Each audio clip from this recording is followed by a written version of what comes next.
आकाश, आकाश, कहाँ हो तुम? जोर से दहाड़ते हुए विनायक बाबू घर के अंदर घुसे।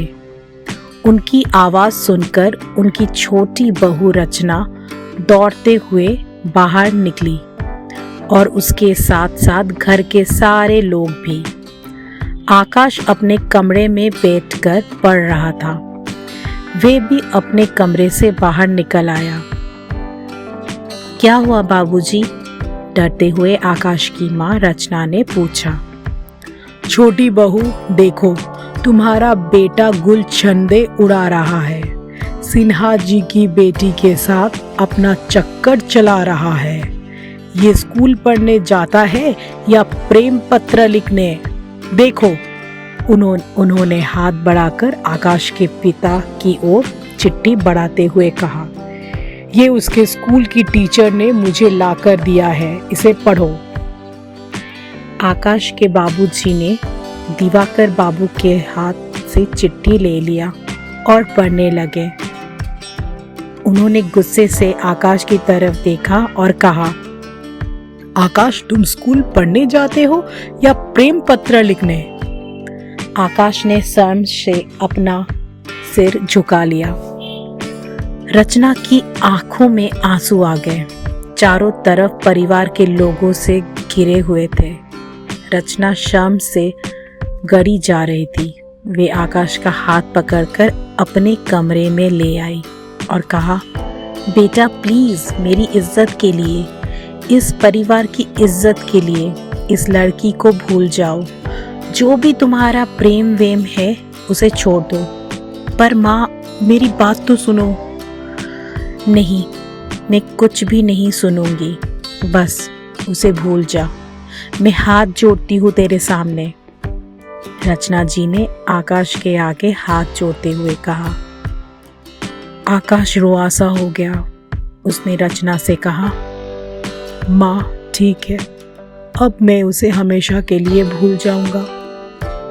उधर अभिनव सिन्हा जी के घर में भी महाभारत मचा हुआ था। सिन्हा जी अपनी बेटी मानसी को डांट रहे थे।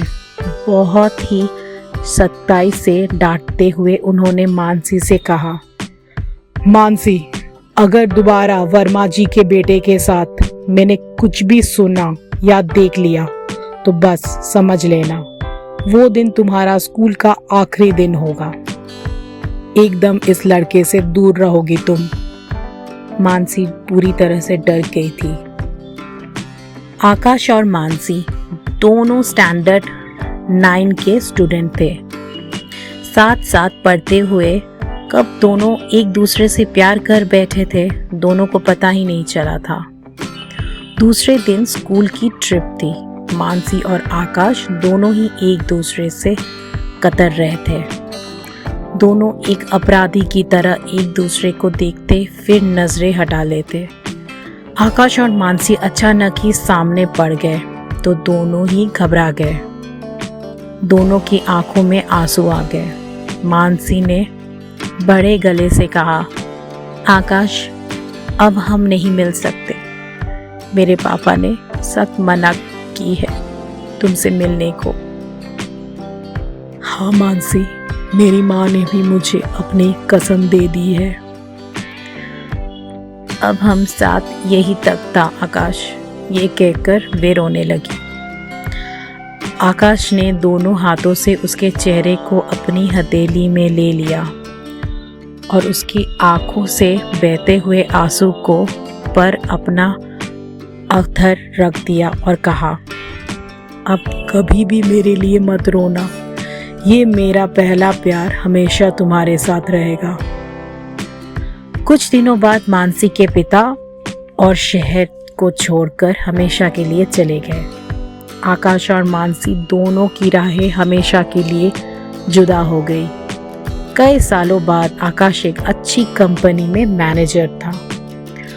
उसकी शादी के लिए अच्छे अच्छे रिश्ते भी आ रहे थे, पर उसे इन सब में कोई रुचि नहीं थी। उसका पहला प्यार तो कब का खो चुका था।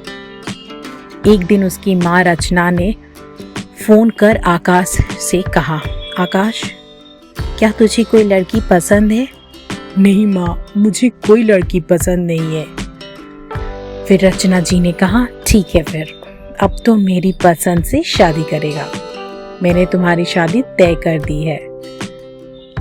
पर माँ, अब पर वर कुछ नहीं, अब मेरे लिए कर ले बेटा शादी। आकाश की शादी हो गई। दुल्हन सुर्ख जोड़े में सुहाग सेज पर बैठी आकाश का इंतजार कर रही थी।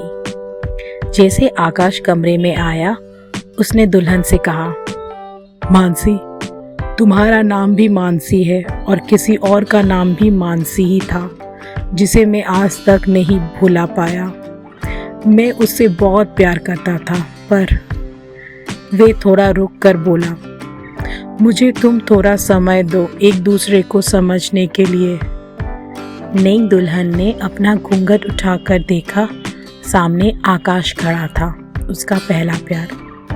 मानसी की आंखों में आंसू आ गए।